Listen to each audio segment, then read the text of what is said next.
Yeah, I hear you. I can't believe Oberon did that. I mean, can you honestly understand how he behaves? I mean, it's so childish and so cold and repulsive, and I just can't. Oh, hello, beautiful writers. This must look very awkward to you. I'm just going to set my little friend down right here, and so, how are you guys today? I'm sorry you caught me at a time I was trying to wrestle a plot, and I tend to talk to myself a lot. Uh, but with that actually brings us to today's topic, believe it or not. Today's topic is all about the extroverted writer. I know a lot of us don't seem to exist, it seems. But thankfully for you, I am an extroverted writer, and I heard that there is another extroverted writer that I'd love to talk more about and more to one day, and that's Savvy Writes Books. I have her channel linked down below. You should go see her. I've been told by a lot of people. I met her briefly, but I was told that she really brings and animates her channel to life. So with that said, I thought I would talk about the basics between an extrovert and an introverted writer. First, you need to know the basics about an extrovert and introvert. Extroverts are people that recharge their energy around other people. They like to be in crowds. They like to talk to others. They need to be around people. They don't like loneliness. It bothers them so much. And introverts, which is actually what a lot of writers tend to be, are the people that get their energy being alone. These are the people that can be really shy around other people, and they are also very, very shy talking about their books, marketing, writing. Now, there are variations between the two, like the shy extrovert, you've got the outgoing introvert, but we're just talking about basics right now. The reason why I brought it up is because most people, whether they believe it or not, they classify themselves as introverts. The introverted writer tends to be more prevalent because it does spend vast quantities of time actually alone and doing your writing craft. And you don't really see a lot of the extroverts like I am. And there's good and there's bad about being an extroverted writer in an introverted writer's world. I remember talking to my former agent about this, and the one thing she looked forward to was the fact that I like to do conventions and promotions. I am very outgoing. You point me into a group and I'll probably be their friend in less than 5 minutes. It's very ingrained in me to reach out to a stranger and say, hi, how you doing? Which can be a little scary for people. And with that being said, I actually prefer, and I don't know if all of extroverted writers do, tell me in the comments if you're an introvert and you love to do this too, but I love going to coffee shops, to book cafes. I'll even write in a concert. I just want to be around people, and I want to be around the noise. I love the noise. The noise it's kind of a music all by itself. And I used to spend, before the circumstances of 2020 happened, I used to spend many hours, I'm talking about 8 to 12 hours, in a cafe or cafe hopping. I'd do 2 or 3 cafes, and I would sit there and kind of immerse myself into the atmosphere. And I loved to people watch, and I loved to actually get my stuff out and write, because it made me feel alive. It made me feel like there was like I wasn't alone. That was probably the biggest issue is about writing alone, is acknowledging that it's lonely. The great thing about doing that is I got to meet a lot of people. I got to meet a lot of writers, and I got to meet people that were interested in books, and I was able to market, give them my website, things like that cause them to watch me for when my future books come out. It also allowed me to get people interested in calligraphy, get people interested in writing and fountain pens, and it got me people that were interested in hiring me for calligraphy, for doing invitations. That is stuff that I value a lot, is the ease and ability to market myself very shamelessly. It comes naturally to me to just be like, oh, what do you do? This is what I do. And I am not afraid to tell anyone and their mother that I am a writer and that I get paid for it. So it is just, this is who I am, and I'm very proud of it. I'm not saying that introverts aren't proud of it. I know my husband is an introvert, and he's an editor, and we've discovered that I have to do the marketing for him because he'd rather just sit there, in the desk, reading the book, doing everything, and that's it. So I've already acknowledged the fact that I'll be doing the promotions for him, I'll be maintaining the website, stuff like that, because that is stuff that he does not like to do.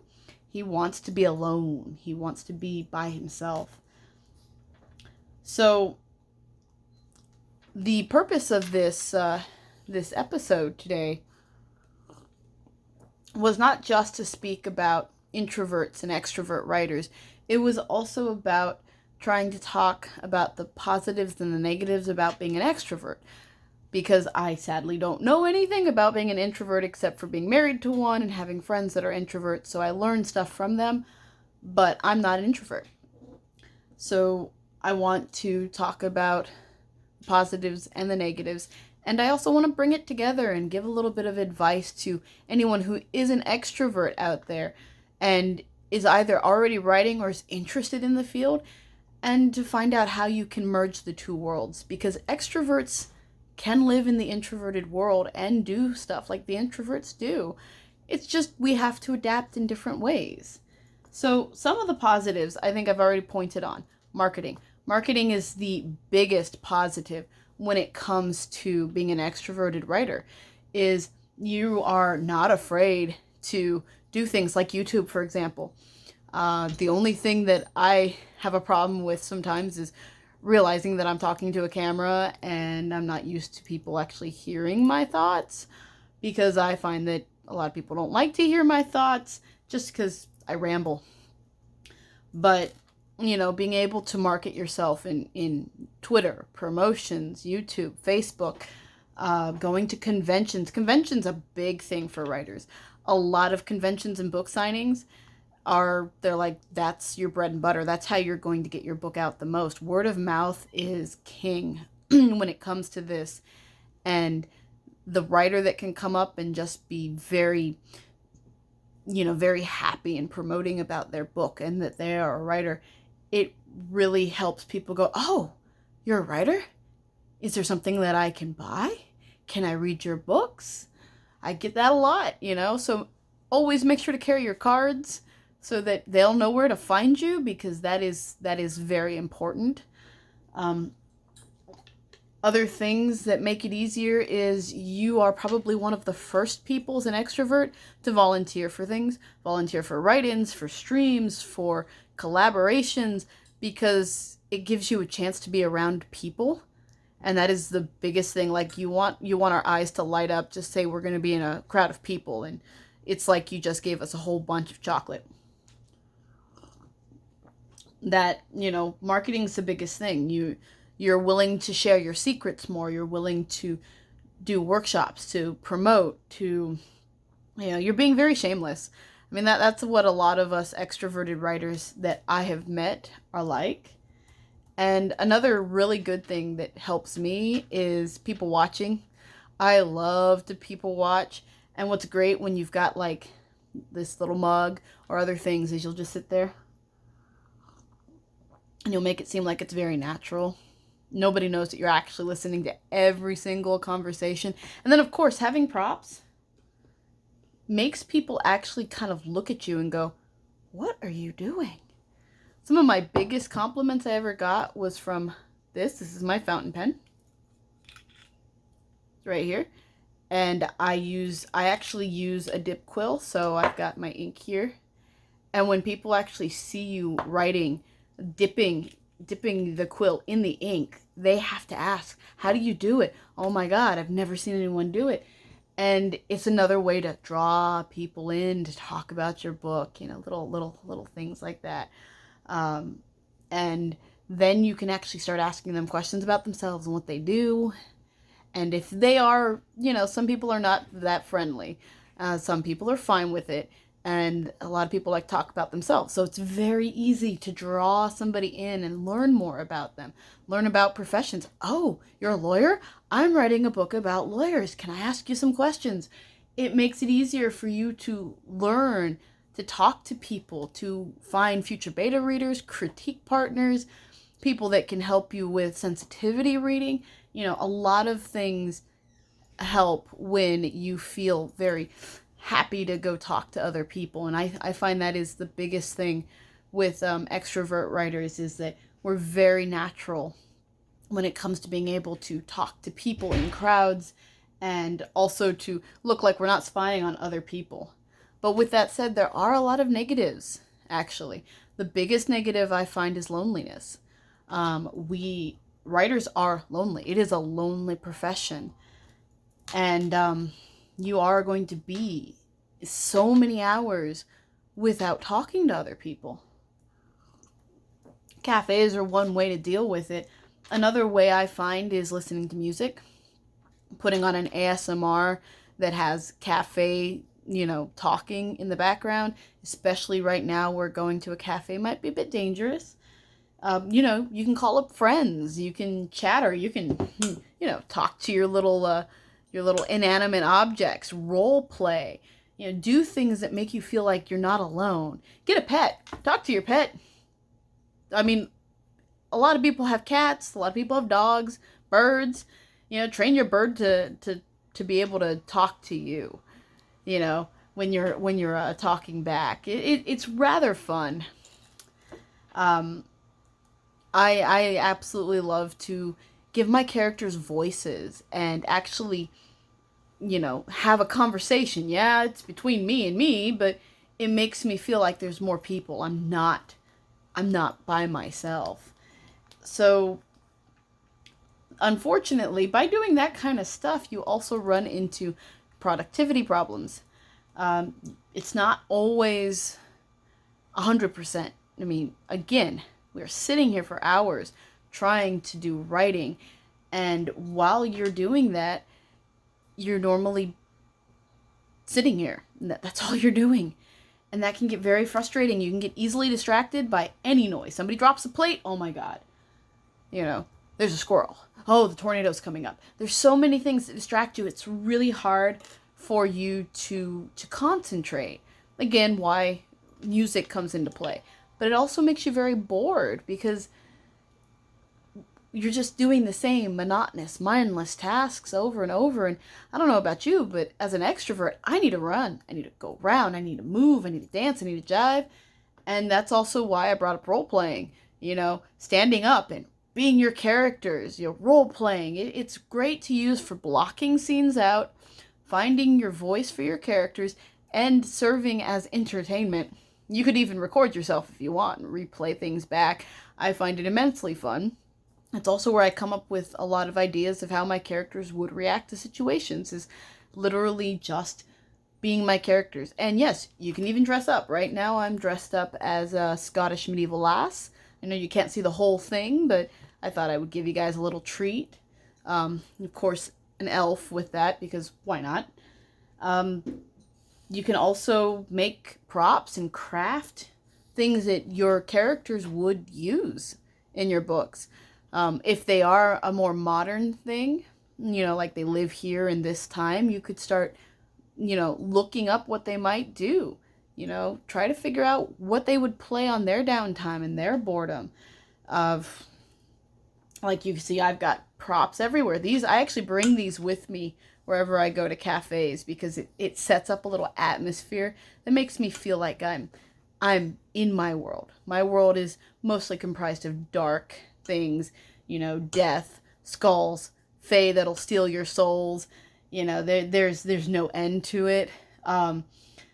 Other ways to deal with the productivity issue when you're an extrovert is to acknowledge the fact that you have those issues and take breaks. You're allowed to go walking. You're allowed to dance. You're allowed to sing.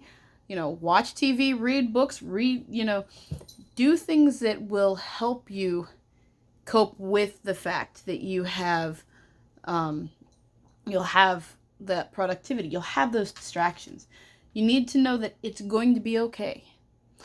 Another negative that I find that I deal with a lot is talkativeness. I talk until I'm blue in the face. Although I'm a bit red right now. I actually got sunburned earlier, so I was outside walking for about 4 hours, so I got burned pretty bad. But, a lot of extroverts love to talk. We can talk, and people wonder where our air is coming from. We just keep going. And that's because that helps fuel the energy that we want. It helps bolster the energy by actually just speaking to people or speaking to ourselves. The way I've learned how to cope with it is learning skills of mindfulness. And mindfulness is hard. It is so difficult. Some books that I would recommend is, one of the best ones is How to Win Friends and Influence People by Dale Carnegie. That really talks about becoming a listener, because when you talk too much, you don't listen. And oh my God, does that actually come into play? Whew, I'm telling you, I get in a lot of trouble for it. Another way, especially when you're doing mindfulness, is to weigh what you have to say. Is it important? Is there a reason for it? Why are you sharing this? And definitely treat other people like they're extroverts. They want to talk too. Share the floor. You'll probably learn something from them, so it's a very good idea to do. And it really all ties together with promotion. Definitely. I find that I like to promote a lot. I like to write about marketing. I like to do more things than just write. And there are times when I find myself getting sucked into writing promotional ads or marketing, things that are for books that aren't even written yet. I mean, why am I doing that, So there are ways to combat that too. Give yourself time to write promotional campaigns. Even if the book's not done, visualize it. Write scripts about interviews that you might get. Interview your characters, get that bug out of you. And definitely one of my biggest tips is to create a time when it is just writing and that's all you do. And it's okay to do that. You need to, because once you start creating a time and sticking with it, your brain will go, this is writing time. This is writing time. But always schedule breaks as well. Breaks between it. That definitely helps. So with all of that said, it can be very difficult to be in the introverted writing world while you are an extrovert, but it's not that bad. I find that it's rather enjoyable because as an extrovert, by creating another world, I feel like I'm with other people, even if I'm alone. I get to enjoy learning how another person might feel or react, and I get to feel like I'm in their shoes. It's rather fun, and I thought it would be good to share with other people. If any one of you guys is an extrovert, put something in the comments. Let me know. We can start a discussion. We could talk, get to know who's out there that's like you. And believe me, if you're an introvert, please put stuff in the comments too, because I love my introverted friends too. Most of my friends are introverts. Don't forget to like this, thumbs it up. I'd appreciate it. That lets people know that I'm actually out here in the world. And subscribe if you haven't. I would really appreciate it. I do have a Patreon page down there. It's linked in there if you want to take a look at it. It's just started up, so on that Patreon page you would be able to vote for some topics you'd want me to actually speak about, and you'd be able to have one-on-one discussions with me if you'd like. And that is what I'm doing so far. I only have one tier. If it gets bigger, then I'll actually create more tiers with more things, like being able to have sample pages or anything like that edited by my husband, who is an editor. We will start his website up soon. So yeah, all I can say is, keep on writing, beautiful people, and don't be afraid to be either an extrovert or an introvert. You belong in this beautiful world creating wonderful people. You have a great, great day. Now I'm going to get back to talking with my friend over here and making sure that we get down what that character's doing, right? Yeah, Oberon's a very bad boy right now. You have a great day, guys.